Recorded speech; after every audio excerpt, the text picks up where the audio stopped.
Over the last month, hundreds of creative and skilled artists have been sending in their characters to potentially be redrawn in this episode. They were sending stuff in based off of a dual prompt. Part 1, the character had to be Scrappy. We got some robots, a surprising amount of people living in junkyards, some post-apocalyptic characters. And part 2 of the prompt was people were encouraged to experiment with their line weight and line work in general.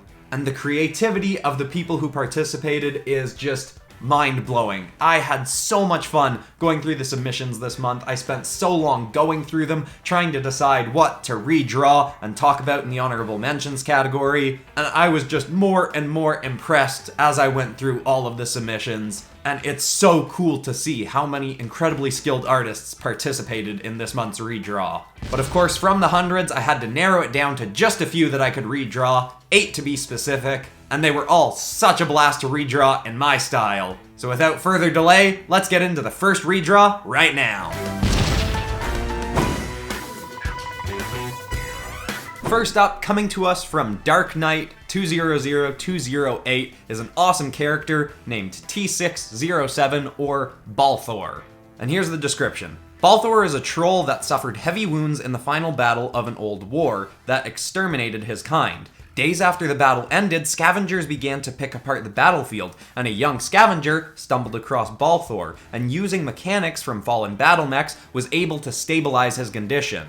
Balthor is an anti-hero focused on protecting the weak by any means possible. He can fire lasers from his mech lens and holds unmatched strength. And I love that you experimented with using thicker lines on the mech parts and thinner lines on the biological parts. Inspired by that, what I decided to try doing was use sharper lines on the mechanical parts and rounder lines on the biological parts. I didn't do that everywhere. On some of the spikes, it's still kind of sharp on the biological bits, but it was super cool having that inspiration from what you did with your original piece. Your original character was super awesome, and I specifically, kind of a weird thing I guess, but I specifically really loved how you did his biological foot. The positioning was great, the rendering was great, and it looks very kind of T-Rex-like. I like how the toes are spread nicely. It was really cool and a blast to redraw. I hope you like my version, Dark Knight, and here it is.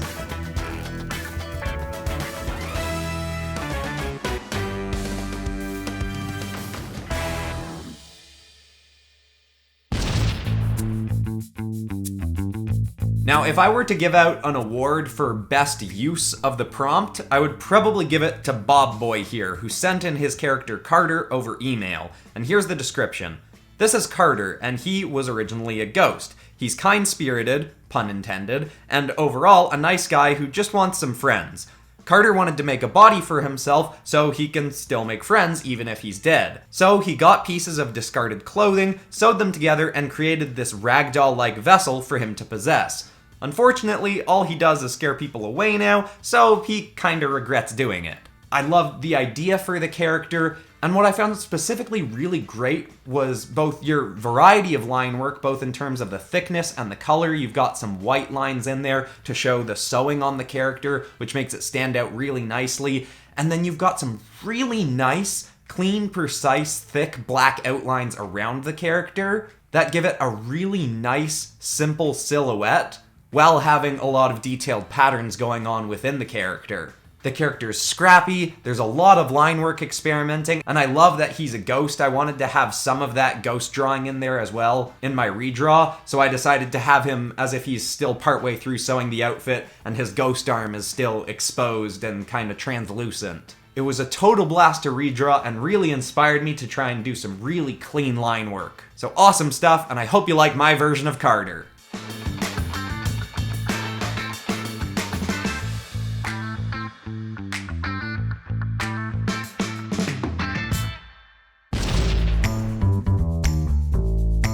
Next up, coming to us over email from Apples for Zombie, who I remember submitting an image for the D&D episode and it stood out to me but I didn't get to redraw it, but you made it this month with this awesome character named Beth. And here's the description.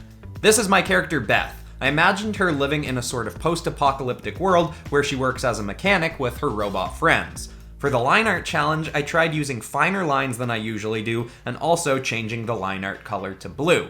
And I think it turned out really nicely. The rendering of the whole piece is really great. I love the color palette you picked, and I also love that for the pupils you didn't do any black line work. It makes them a bit desaturated, but really nice and interesting and friendly. And I loved her little floaty characters. I don't usually draw two characters from people, but because they were pretty simple looking, I decided to put one of her little floaty friends up next to her and she's looking up at him. I was originally gonna have her fixing him up, but as I was doing the drawing, I remembered, whoops, she's got one arm missing, and the pose I'd drawn her in didn't work for that, so I changed it up a little bit, and I think it turned out pretty nice. I also love her nice big boots, and the texture you've got in her hat, and her scarf thing, and her arm and knee. I didn't do quite the same texture, but I tried to render it in a similar way. Overall, just a blast drawing Beth. Apples for Zombie. I hope you like my version. Here it is.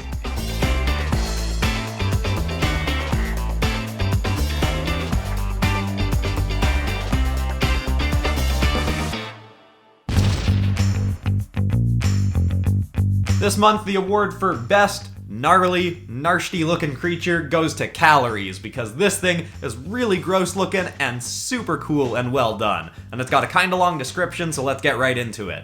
The Fragum Snail, a very large mollusk that goes around picking up any hard material they come across. They search for these kinds of materials because they use it as a sort of body armor to protect themselves from a multitude of things. The older they get, the more items they end up putting on their body. They're able to keep these items on their body by using an extremely sticky mucus that never withers down or unsticks easily. You would need the power equivalent of 2 jet engines to remove one of these pieces upon it hardening. It's very rare to see anything that was once on it off of it.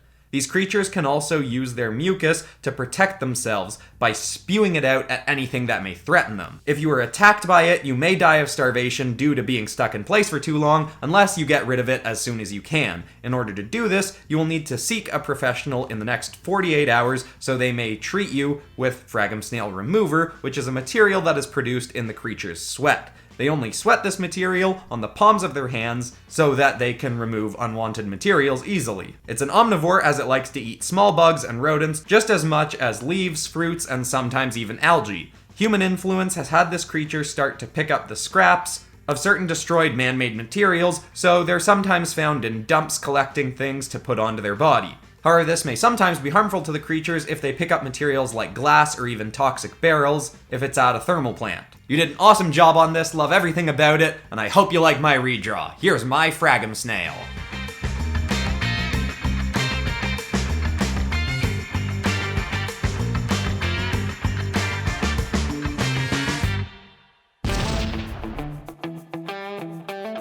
Next up, from Levi Kozelski, we've got a character that I'm absolutely obsessed with the rendering on. It looks so cool. It's so great, and let me get into the description sent in by Levi. This character is like a post-apocalyptic character because I always find those designs scrappy or scrambled. This character is number 13. He doesn't really remember anything from before the world went to crap, but he will protect the last chunks of humanity to the best of his ability. He mostly hunts down creatures and monsters that were mutated from the apocalyptic wasteland that are terrorizing human survivor camps. He's a kinda silent protagonist sort of character, meaning that he doesn't talk much but still tries to do the right thing. But that is kinda hard during the apocalypse. So what I did differently with my line art is the use of black. I always either do dark blue line art or use colors slightly darker than the base color, but this was a fun experiment to try out, and I think it turned out well. And I absolutely agree. This character looks super awesome. I love the style in the eyes, the lighting in it.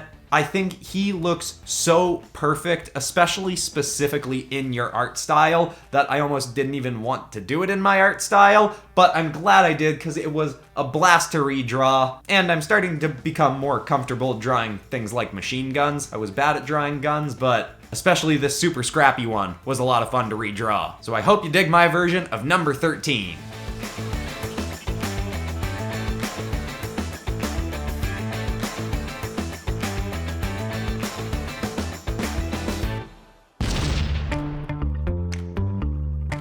Next up, Marcel sent in The Last Survivor, a really cool character with a nice short description. He's an old OC of mine. He was once part of the army in the year 2140, but after a plane accident that happened a few years after he joined, he's been stranded in the desert in the middle of nowhere, being the only survivor. Hence, the last survivor. And part of what sold me on this, I love the character design, but I also really like the layout of the piece. The title over to the side, and I love the blue lighting on the character, seemingly inspired by the nice blue streak you've got in the back.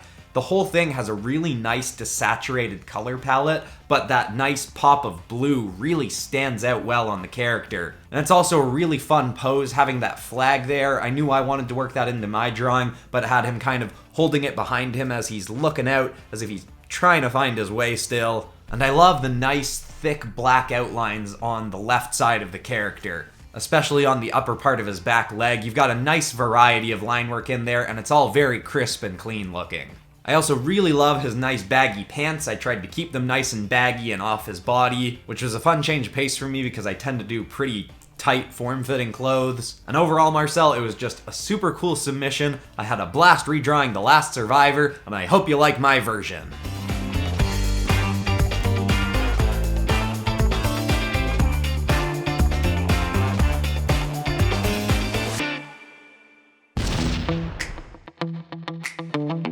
Next up, a super cool, scratchy, scrappy character from NewbieBoy on the Discord. And here's the description. Just a random robot with beetle wings. Its body is mostly made of opening armor plates that cover strong boosters. So where you see the lines that separate the armor, these parts can flip open to reveal the boosters and make it go faster. And here's a little story of the character too. There's a giant enemy headed straight towards us. This robot is trying to protect its village. He slowly activates his boosters to slow down the impending enemy. But because of all the heat generation, he won't make it. But he's trying his best to protect the people he loves. In the end, he uses his core power all at once, creating a massive explosion, strong enough to slow down the gigantic enemy. That was a cool, nice addition to the description. I love your line work on the character. It's very scratchy, obviously all done in either ballpoint pen, I assume, or just regular pen. I like the spirally blasts coming off the character, and I tried to work that a little bit into my design, but it was nice getting to color up the character a little bit. I kept it very desaturated, except for some yellow parts coming from the boosters and in the eyes to get us to focus on that. And to make sure the character stayed nice and scrappy, I didn't use any line straightening tools when I was doing the final rendering. I did in the roughing stage, but when I was doing the inking, I tried to just go straight at it with my hand with no help, and I think that was nice to keep the character a little bit bumpy and rough looking. It was a blast to draw a character with super cool proportions, and I hope you like my version.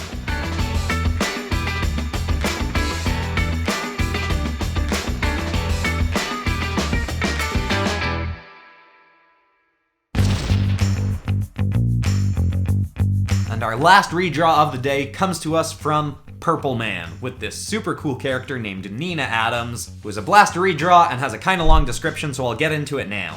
PurpleMan says, "To me, Scrappy is defined as someone determined, argumentative, or pugnacious." Ooh, pugnacious. So I give my character that. Her name is Nina Adams. As a child, she grew up in the technologically advanced yet crime-ridden Ventus City and believed her mother to be a superhero, as she was a detective that kept order in the city. Just like the mysterious vigilante named Silhouette, who had the power to control darkness and shadows. Growing up, though, she grew bitter and rebellious, and her mother became obsessed with tracking down the Overseer, the crime lord who ruled both the city's criminal underground and the law. As a result, she went out of her way to disobey her mother by becoming a rebellious punk. But that changed one night. Nina found Silhouette approaching her in an alleyway, bleeding to death. Taking off her mask, the Silhouette was none other than Nina's mother, who became a hero to keep her daughter safe from the city's crime. Giving Nina the necklace that gave her control over shadows, her mother cries and apologizes to Nina for all the years of neglect as she dies in her daughter's arms. Determined to avenge her mother, Nina uses her new powers to fight the Overseer as the vigilante Shadow Girl. I loved how your shadow in behind the character was rough and didn't really have line work to it. It was really cool looking. I tried to do something inspired by that, but with some digital effects to it to make the shadow a little bit blurry. I think it turned out better in your version, but it was definitely fun to draw in my style. So I hope you like my version of Nina Adams. let's take it home.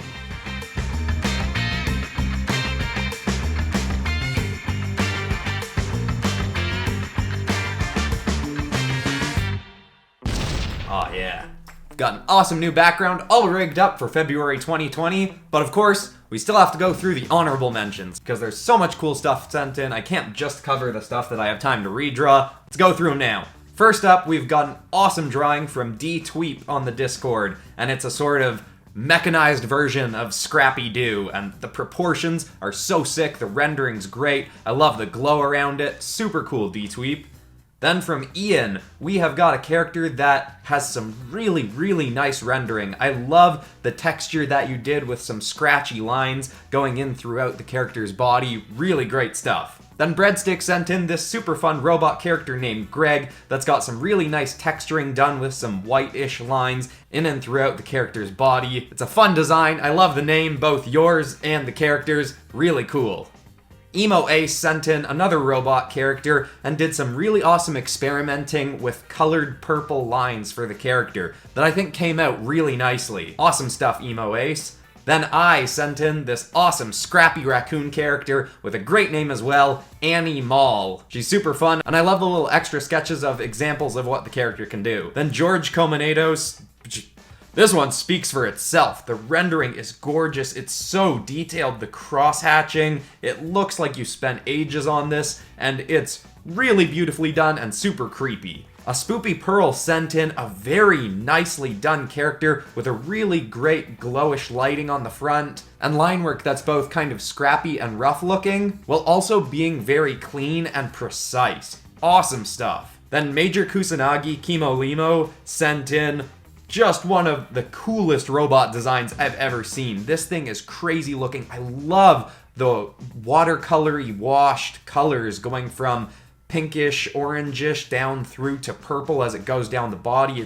This is some gorgeous rendering and an awesome design. Then Marcos Rios, I love the line work on this one. The red lighting lines in the dress, robe, whatever you want to call it, is so cool. The weapon is really great.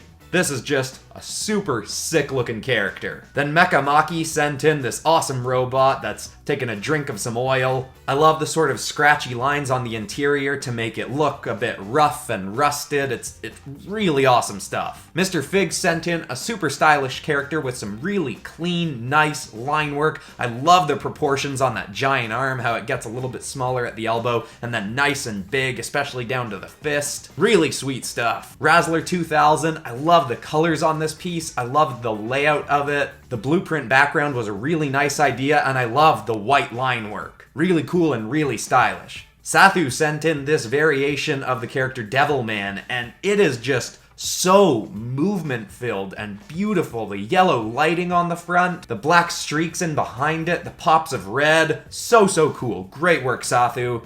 And finally, we've got one from Creature Feature Gonna Geacher, which is an awesome name in itself, and sent in a really cool character inspired by Forearms from Ben 10, and did an awesome job having that front fist coming forward more by doing some thicker line work around it to make it pop. Super cool stuff from them, the people that got redrawn, and everyone that sent stuff in, even if you weren't talked about or redrawn. I saw every single piece that was sent into the Characters for Pop channel in the Discord or to popcrossanimations@gmail.com, and they were all so cool. Thank you so much to everyone who participated, and I hope you had fun experimenting with your line work. And now, for the February 2020 PopCross Community Redraw theme. Submissions will be due February 23rd to either popcrossanimations@gmail.com or to the Discord in the Characters for Pop channel. Both are linked in the description below. And I'm calling this month's theme Friendly Compliment, because it's another dual prompt. The first part is you have to submit a friendly character. They can be a friendly hero, friendly monster, friendly whatever. And part 2, compliment, means you have to color the character using predominantly complementary colors, which are 2 colors on opposite sides of the color wheel. Some people call these contrasting colors, but that doesn't work as well for friendly compliment. And the added twist to this is I'm not just going to redraw your characters, I'm gonna venomize them. So I think it'll be particularly fun having a bunch of friendly characters come in. Can't wait to see what you all submit, and speaking of venomizing stuff, Monday's episode is My Hero Academia Venomized, Episode 2. So get super hyped for that. That's all for this episode. Thanks to everyone again for submitting, and get drawing, everybody!